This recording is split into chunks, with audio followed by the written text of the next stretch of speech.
In 2019, a man with 3 passports left the country inside a musical instrument box.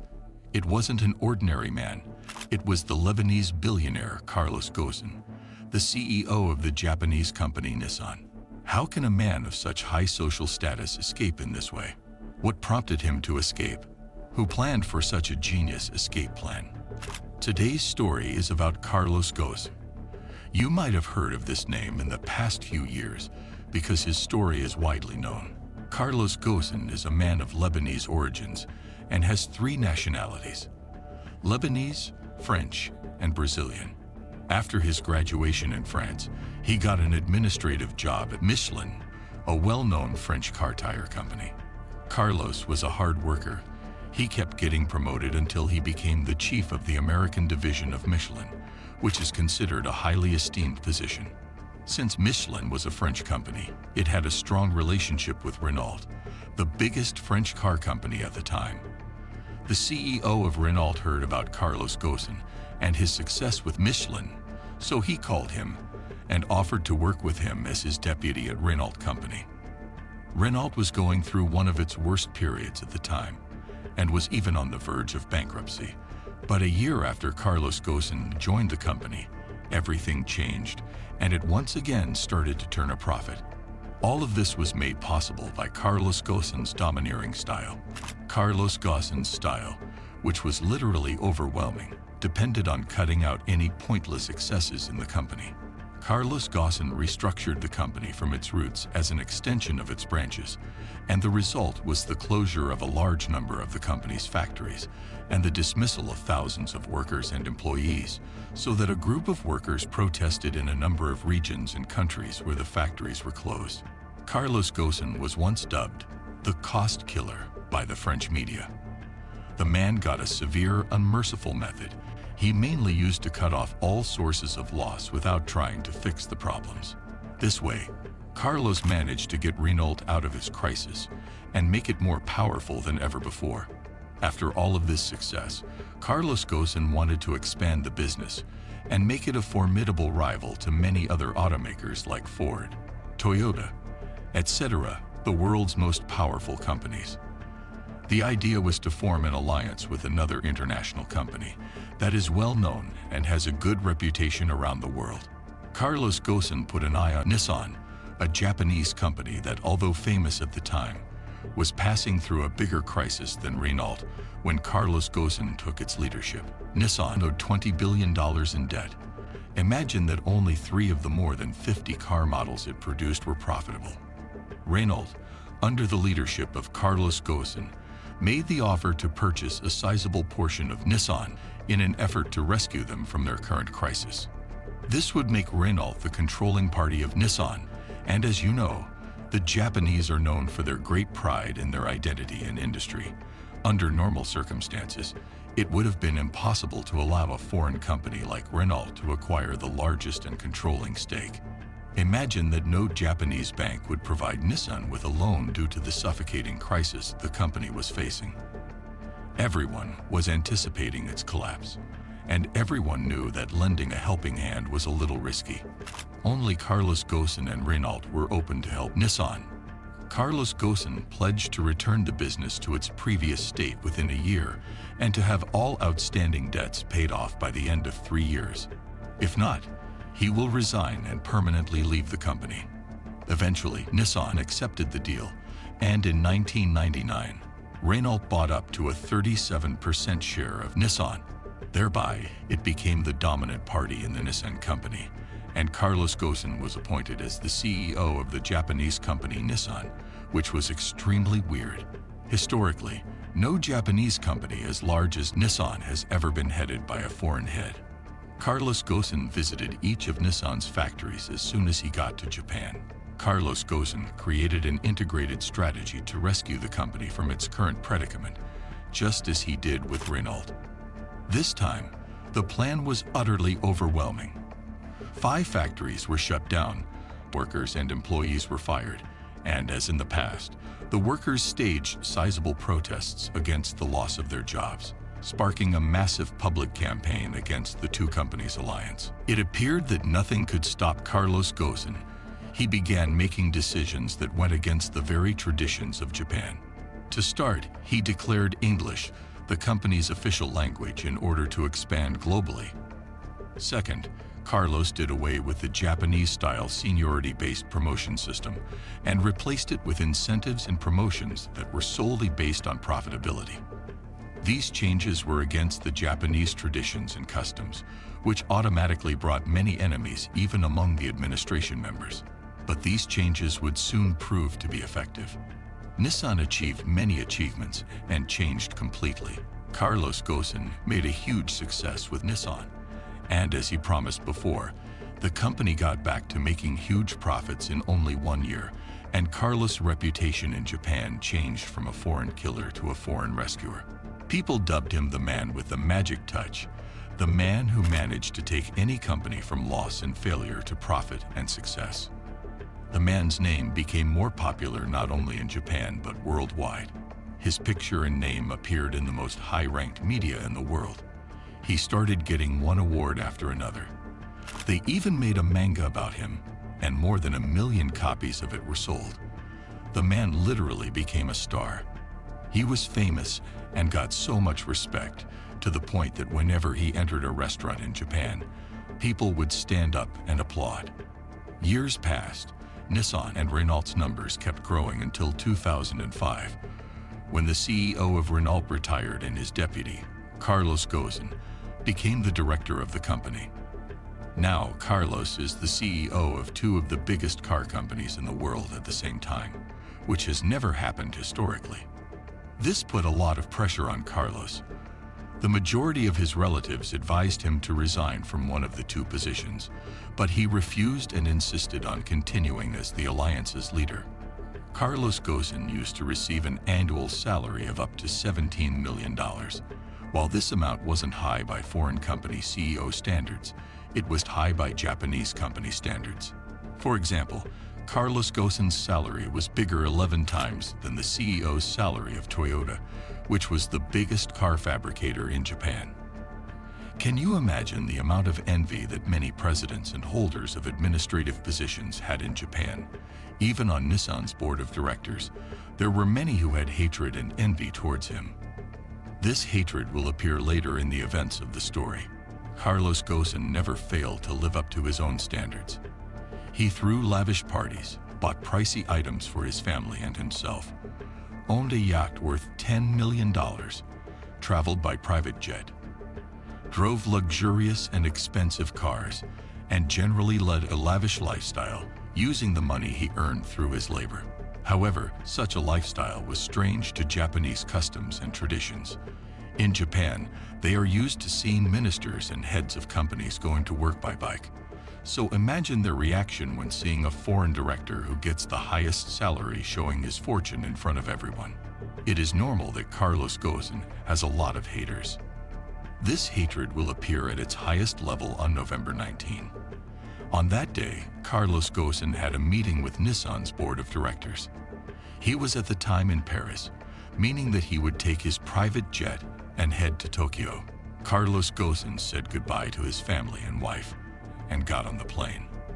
As soon as the plane landed in Tokyo, Carlos was surprised by the Japanese police waiting for him at the plane stairway.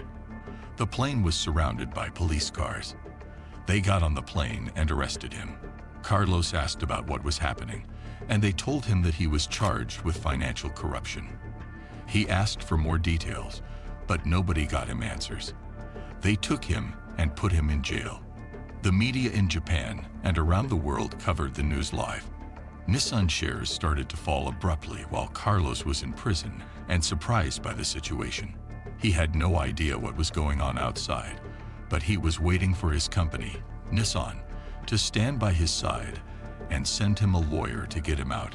But he would soon be surprised when he knew that the company board of directors appointed one of them as a temporary president, who declared in a press conference that after conducting an internal investigation into the company with the help of the authorities, they found that there was significant administrative and financial corruption caused by CEO Carlos Ghosn, and accordingly decided to remove him from his post immediately. Carlos Ghosn was shocked by what was happening. did not expect treachery and betrayal from the company's board of directors and continued to deny and assert that all the charges against him were false. The main accusation he was charged with was that he didn't declare the money he got from the company. When the money you receive is not declared, you won't pay the right tax for that money. So this was considered tax evasion.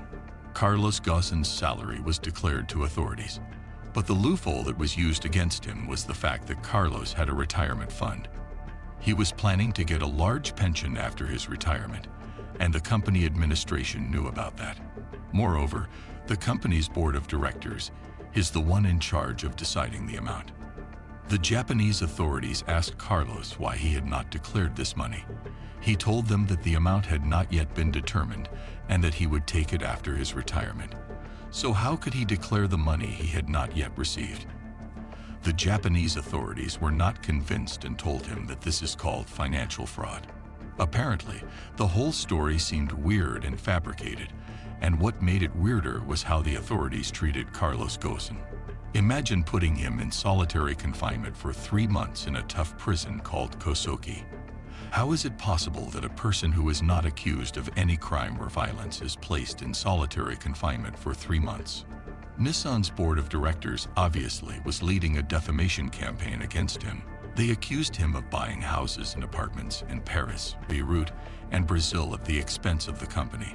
But Carlos says that these apartments and houses were known to the company board of directors, and he used them for work because his position as CEO of 2 companies often requires traveling.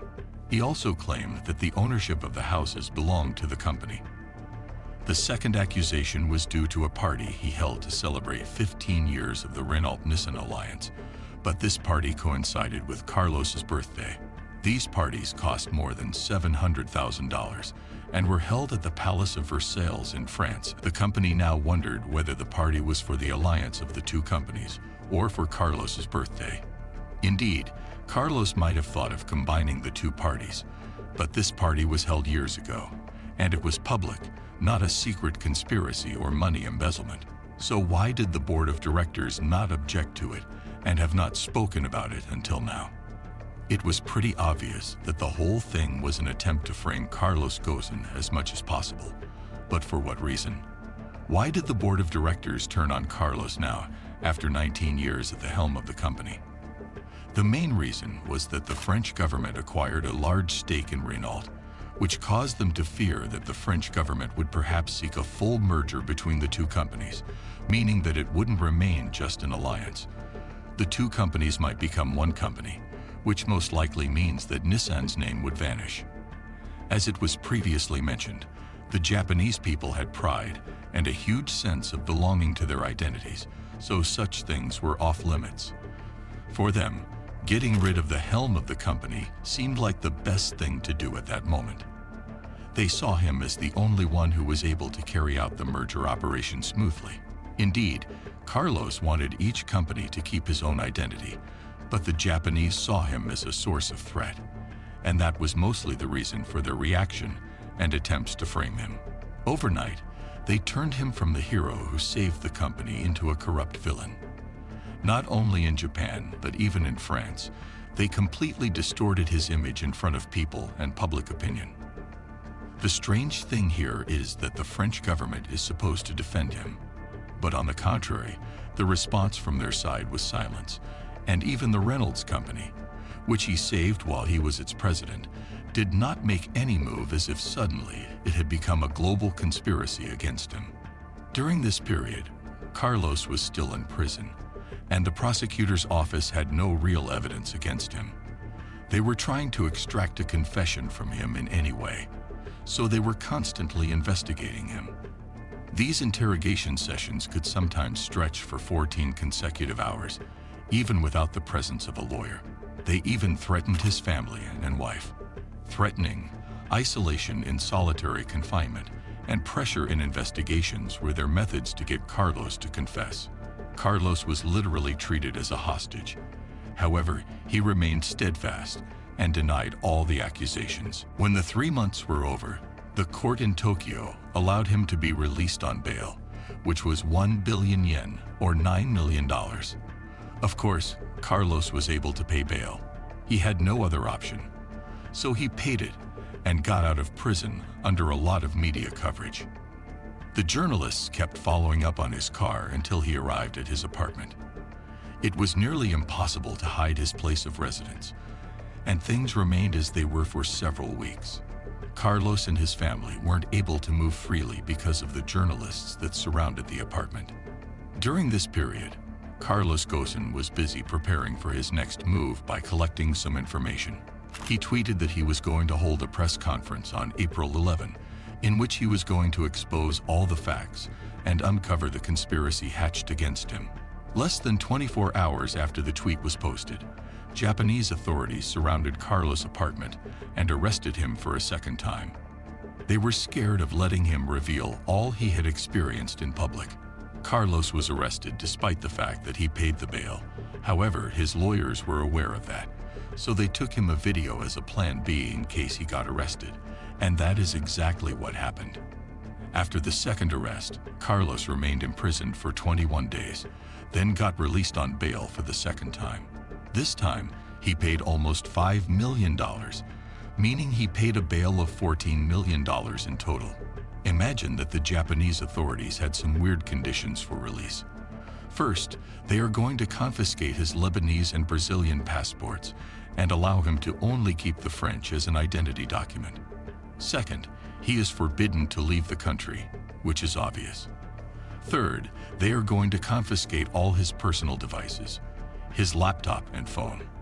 The fourth and strangest condition is that he is forbidden to communicate with his wife and family permanently, meaning that if he tries to send his wife a message or email, he has violated the conditions of release and will be arrested again.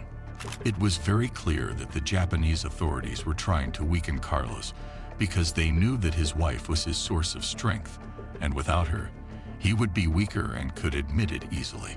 Carlos was sure that Japanese authorities had bad intentions, so he immediately asked his lawyers to tell his wife to go back to Beirut. He wanted to keep his family and the people he loved out of this because he became pretty sure he wouldn't get justice. In Japan, the prosecutor's winning rate in cases in which he is a party was 99.4%. So winning a case against the prosecutor was nearly impossible. So when Carlos felt like his chances of getting a fair trial were slim, he started thinking of escaping from the country. After Carlos' release on bail, he stayed in a house in Japan waiting for his trial, but he was free to move inside the country. The first thing he did to start his escape plan was to get a phone. He paid a large amount of money to get it illegally, a phone that the Japanese authorities don't know about. Carlos used to make all his calls in the bathroom to make sure that no one was spying on him. The question raised here is, who are these people to whom Carlos reached out in order to help him in his escape plan? Those people's identities have never been revealed because this would expose them to danger. Carlos had never talked about them. All we know is that he had a team of 10 to 15 people that helped him plan his escape. First, they thought about escaping through the sea, but the road to Lebanon would take a lot of time. The second way that remained was to escape by air, but the problem, of course, is that Carlos is forbidden to travel. He was forbidden to leave Japan. So how could he get on the plane without being checked by the police? Carlos's team began looking for an airport with fewer safety procedures. They kept traveling from one airport to another. They realized that most airports were tight in terms of security procedures. But they found another airport with a very strong loophole. This airport was in Osaka, and it was small and calm with less traffic. The team observed that in this airport, large boxes, such as those carrying musical instruments, are not subjected to X-ray inspection. The enormous boxes were too large for the airport's X-ray scanners, which were made for small luggage. This prompted the team to think about the crazy idea of smuggling Carlos Ghosn into one of those boxes. The idea was that there would be two guys pretending to be a music band who would come to Tokyo by their private jet, carrying their instruments in those boxes. They would claim to have a concert in Tokyo, and immediately after that, they would have a second concert in Istanbul, which means that their entry and exit from Japan would be quick on the same day. The two guys' identities were revealed later on. The first, named Mike Taylor, was an ex-soldier in the American Special Forces, and the second, named George Zoik, apparently was an ex-soldier too in Lebanon. These are the two guys who would pretend to be musicians to smuggle Carlos Ghosn from Japan. The idea was so crazy that Carlos himself was hesitant at first, but he would sooner realize that he had no other option except to try.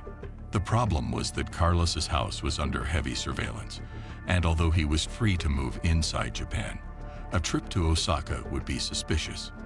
Carlos himself used to spot some people around his house who seemed to be from the Japanese authorities. Carlos asked his lawyer if they had the right to monitor him in this way, and the lawyer replied that they did not have the right to do so, but we could not prove anything against them.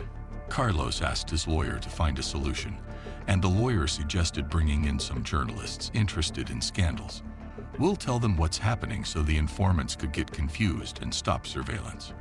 Carlos really reached out to some of the journalists, and when they arrived, Carlos noticed that the informants had vanished immediately, because if they were seen by the journalists, it would be a big scandal for the Japanese authorities.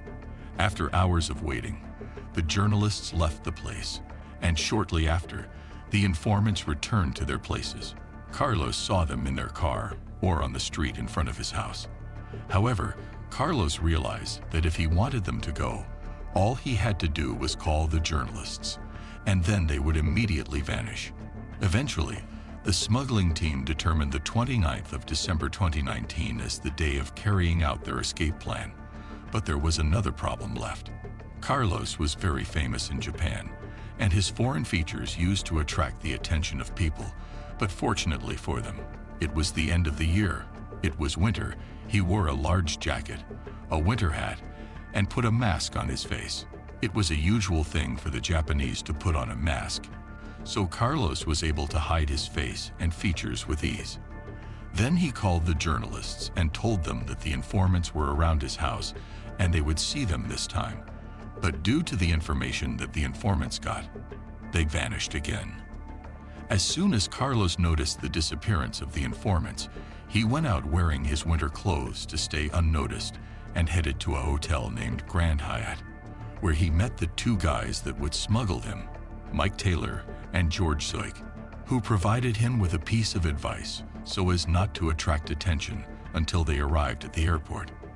They left the hotel, got in a taxi, and headed to the train station, where they took the train to Osaka. After their arrival in Osaka, they went to a hotel where the smuggling box was waiting for them. Carlos tried to get inside the box to make sure that he could breathe normally. They made small holes just in case Carlos found it difficult to breathe. He changed his clothes and then got inside the box. They covered him with a white cloth in case someone opened the box. The two guys asked the hotel staff to take down the box, asking them to use caution because it contained pricey instruments. The box was put into a truck along with another box that was similar, but already carrying musical instruments. The truck headed to the airport. When they arrived, the two guys unloaded the truck and moved towards the customs. Carlos was hearing Japanese words from inside the box. The box kept moving until it stopped, and he then realized that they had reached the customs checking point. Carlos heard one of the two guys talking to a customs employee, telling him that the concert was great, and he thanked them for their cooperation. As we mentioned before, the two guys entered Japan through the same airport and the same customs employees that day morning on the basis that they had a concert in Tokyo, and they were leaving the country after finishing their concert on the same day. The customs, of course, asked about the boxes and what was inside. The two guys told them that there were musical instruments, and the boxes were already checked that day morning when they entered Japan, and now they are taking their instruments after finishing their concert in Tokyo, and they were flying by their private jet to Istanbul for their next concert. One of those guys told the customs that their musical instruments should be handled with caution, otherwise they might be broken. And due to the fact that they had another concert, he asked them not to delay them. The customs employees didn't think twice, as long as the boxes were checked before. No need to check on them again, specifically since the musicians are flying by their private jet. Carlos Ghosn heard two customs employees kidding with each other, and one of them said, "These two guys are most likely smuggling beautiful girls inside the boxes." They didn't check the boxes, and they didn't even try to open them. All that they did was that they put their luggage in the X-ray scanner and let them go. Carlos Ghosn himself said the plan would not have worked without luck. In addition to some circumstances that helped them, such as the timing of the operation, it was the end of the year, and in this exact period the number of employees is less, and many of them are on vacation, and usually the employees present are less experienced, because the most experienced are those who are on vacation. The team went out of the airport with their boxes and loaded them in their private jet. Carlos had to wait for the plane to take off so as to get out the box. He waited for almost half an hour in a state of fear. He was afraid of being exposed. Finally, Carlos heard the sound of the plane and felt its movement on the runway. He was relieved when he was sure that he left Japan. One of the two guys brought the box key and got him out of it, and stayed with him in the back cabinet that was closed. The plane finally landed in Istanbul. A man came and took Carlos to another plane that was waiting for him on the runway without entering the airport. The plane immediately headed to Beirut. The flight was short. It took approximately 1 hour. As soon as Carlos's plane landed in Beirut, the customs officer recognized him. Carlos's name was known in Lebanon, and the Lebanese were supporting him from the beginning of his case. The customs officer welcomed him and congratulated him on his arrival in Lebanon. And here Carlos Ghosn was sure that he had reached safety. Carlos Ghosn returned to his wife and family. And right after that, the news of his escape from Japan has spread widely and all over the world. The authorities and the Japanese media did not accept this, accusing his lawyers of negligence and not monitoring him well, knowing that this was not their mission. Japanese authorities have issued an Interpol arrest warrant for Carlos Ghosn, but Lebanon is not one of the countries that extradite its citizens to any other country. It was clear that they would support Carlos and protect him. Immediately after, Carlos held a big press conference in Beirut in which he explained everything that happened to him to the world and defended himself by exposing details and all the information he got. Eventually, he honestly said that he didn't escape from justice, but he escaped for lack of justice. From that time, Carlos Ghosn appeared in many interviews in most known Arabic and foreign channels. There was also a documentary that discussed all this case's details. The only thing Carlos had reservations about was the escape, because he could have created problems for the people who helped him if he had talked about all the details of the operation. The Lebanese authorities offered that the Japanese authorities hand them over the case files, and Carlos would be tried in the Lebanese court. But the Japanese authorities refused the offer and still asking for Carlos's extradition. Carlos is still living in Lebanon to this day. The case against him is still pending in Japan, and the risk of his arrest remains if he leaves Lebanon because of the arrest warrant submitted by Japan to Interpol. Imagine that even the judicial system in France also issued an arrest warrant for Carlos after some internal investigation at Renault, but ostensibly there is no evidence to prove these charges against Carlos Ghosn. Carlos was always talking about the issue openly, unlike the Japanese system that handled the case with arrogance and always showed its bad intentions. Overall, no one knows the whole truth unless all the cards are exposed one day.